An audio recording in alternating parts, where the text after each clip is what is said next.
Action. Hi, another episode of Diversity Under the Rainbow, and we're here with this beautiful woman, Nani, that I actually met at Rainbow Shop. So Diversity Under the Rainbow at Rainbow Shops, which was I turned around and we just started talking, and we've been friends ever since. And she's going to be doing some assistant work for me.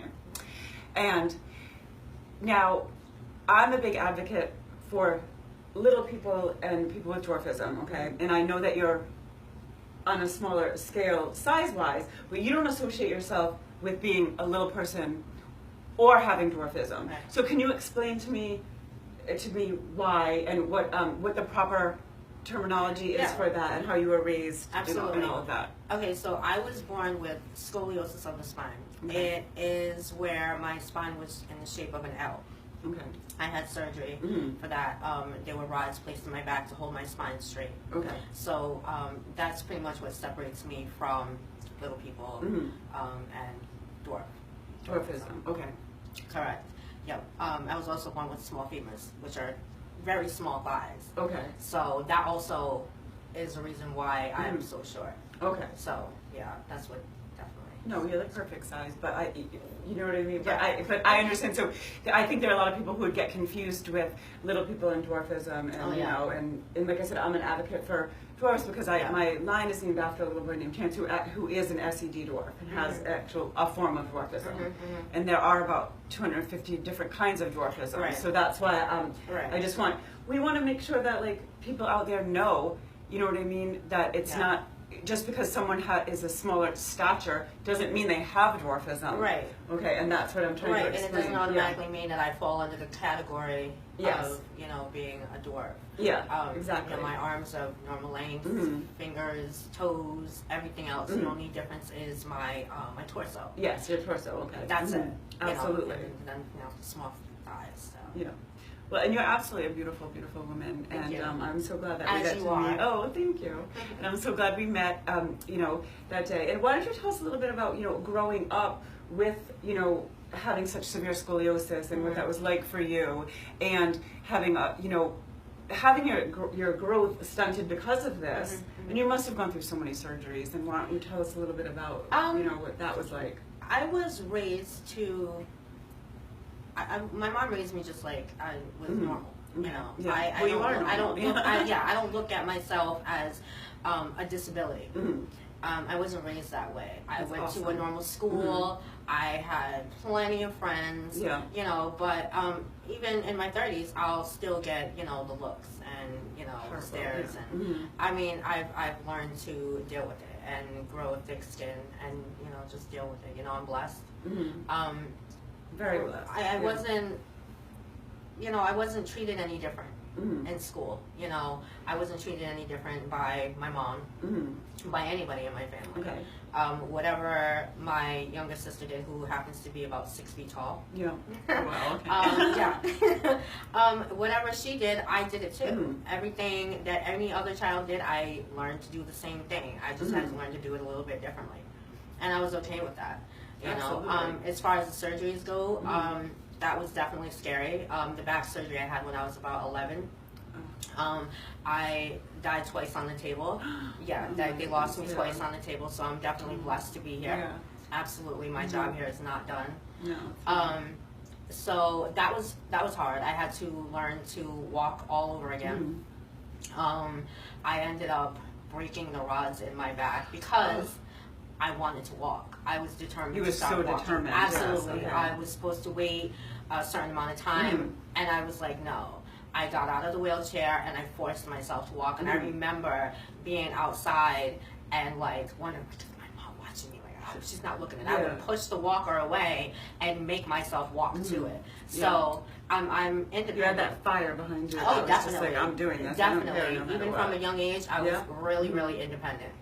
I was not going to be stuck in a wheelchair for the rest of my life. And categorized in any way. Absolutely. But I also know labeled that in any way. if I didn't have that surgery, I could have been paralyzed from the waist down. Okay. So my mom definitely made the right decision, and me having that surgery. All those kinds of surgeries are very, very risky. Absolutely. Chance, he has had 2 spinal fusions where he had to wear halos, and then he had a complete spinal fusion. So his whole back, every vertebrae he had to have fused, and that was very difficult. And he's extremely small, and you know, the same thing. It's just risky, but sometimes you have to take a risk in order to be able to do that. And he's walking now, and they never thought he could walk on his own ever. Oh yeah, you know? the doctors told my mom when I was born that I would never walk. They might even said I wouldn't talk. I wouldn't do things that I'm doing today. And I get around by taking the city buses. I have no problem going up and down the stairs. My apartment is regular. Like, I don't need anything lower down. I have things up high purposely so I can feel, you know, included, just like everybody else. You know, things are in cabinets where, you know, my sister could just reach in there and grab it. Me, I might have to grab a stool or climb up on the counter. You know what I mean? But I had been offered an apartment that was handicap accessible. I don't want it. You don't want it. I don't categorize, you know, put myself in that category. You know, I'm just like you. You know, I'm like everybody else. Whatever you guys do, I do it differently. Absolutely. But I get the job done. I feel the same way too. Like, you know, being severely dyslexic and, you know, not being able to read or write and you know, properly like other people, you know, for a long time it did put me in a category. I felt like, oh, like, am I just like stupid or dumb? Like, I can't do this. And I'm like, no way. No. I'm going to go write a book.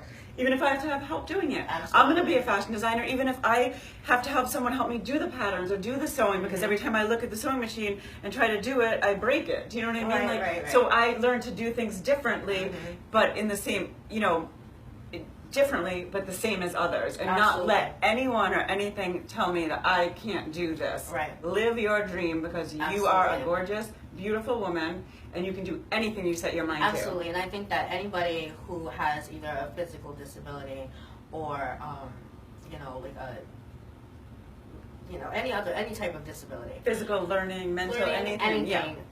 We can all overcome. It takes more for us, you know what I mean? So I think that makes us stronger. Absolutely. Than anybody who can just write a book and not have any issues with that, or who can just reach on top of the counter or, you know, in a cabinet and just grab something. If we have to jump over these blockades, you know, it takes a lot, you know, it makes us stronger.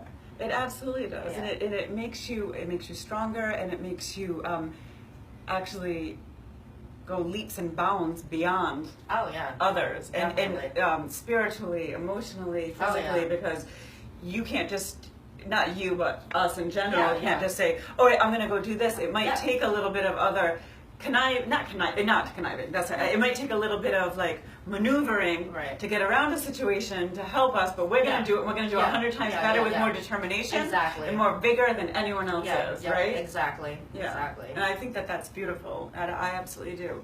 So what is next for you in the world of what do you want to do next? I know you had said to me that you want to start driving. Yeah, I've had my license for several years. Okay. You know, life happens, so unfortunately I don't have a car yet. But I've had my license for several years, so my next thing I'm going to do is make sure that I get a car. Okay. I'm trying to get into school for cosmetology. Awesome. I love hair, love nails, love makeup. So that's definitely something that I can see myself doing. That's absolutely. Like well, I'll be your tester anytime. I always need hair and makeup people. I would love you to do it. And I wear extensions, so you can maybe put them in and help me with them. And, you know, so, well, I think that that's wonderful. So where are you thinking about going to school? Have you like applied to some school? Okay. I'm going to go to Empire in Warwick. Oh, okay. Yeah. And is that one of the best cosmetology schools around? Yeah. Or? I like that school because they'll set you up with a job. Oh, afterwards. Oh, okay. Yeah, so it's not like, okay, you go to class, you graduate, and it's like, okay, boom, here's your certificate, now you're on your own. And then you have all these it's like, okay, now what? Exactly. They'll definitely help you out with that, so that's that's wonderful. Yeah. Well, awesome. Well, I'm excited to have you on my team and doing some assistant work and some hair and makeup work, because being a fashion designer and stuff, we always need hair and makeup. Right? Always. Right. That's something that you can be completely on the team for that. Yeah. Absolutely. I would have had you do it for me today. And your makeup and hair absolutely beautiful. Thank you. So I'm so blessed to have you here, and Absolutely. I think this was wonderful. And I look forward to having you do some assistant work for me Absolutely. and some other hair and makeup things. And I'm so glad we met. I know. I really am. I know it was probably in a really weird way, because I just turned around and I'm like, hey. You know, that's me. Just you know, you must have gone away from that going, okay, this lady's a little on the weird side, but I am very glad we met, and you know, things happen for a reason. My mom always said that. Yes. Everything happens. And I believe that this happened for a reason because it's a blessing. You don't cross anybody's path for no Yes. reason. I mean, we walk by people every single day and don't even Every- say a word. You know, every we might second of smile, every day. but we don't have a conversation. Exactly. So when you walk, you know, you cross a path and you know you start to have a conversation. You have that conversation for a reason. I absolutely Most believe definitely. that. And you go into each other. You come into people's lives to enhance their lives. You know, and Absolutely. and you have definitely enhanced mine. Yay. Knowing you and learning something new about, you know, the differences in stature. You know, and knowing that's something I actually learned today. Yeah. That I didn't know, and I thought I knew a lot about, you know, I thought I knew a lot about, you know, what is dwarfism, what is little people, Right. and what is that. And I learned something brand new about that Yep. today. I was actually stopped in Walmart Okay. not long ago. A dwarf, actually, a man. Okay. I was at the checkout line and he stopped me. He was like, ma'am, and you know, I'm nosy, so I'm like, turn around. I'm like, he's like, oh, I'm sorry, I thought you were a dwarf. And I'm like, no, I'm not. It's okay. He was like, oh, I'm so sorry, you're so beautiful. I'm like, oh, thank you. And Oh, he's hitting on you. yeah. He's like, Yeah. have you ever dated a little person, or do you? I prefer tall, Yeah. dark, and handsome. Hey. Tall, dark, and handsome. Yeah, I gotcha. Yeah, no, yeah. All of the guys that I've ever dated. I mean, I dated someone who was like, well, 6'5". Oh wow. That's okay. the tallest I've ever gone. Yeah, Yeah. I'm like, I want to look. That's up pretty at tall. You. Yeah, yeah.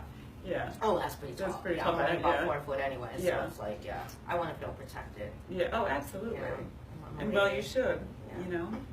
Well, you should. Yeah. Well, thank you so much for joining us today at Diversity Under the Rainbow, and I look forward to doing more interviews with you, more work with you, Absolutely. and having you out there, you know, full force with on our team. Absolutely. So welcome to Diversity Under the Yay. Rainbow, and God bless. Thank you, honey. You too. All Bye, right. guys. Bye. Love and light. It's a cut.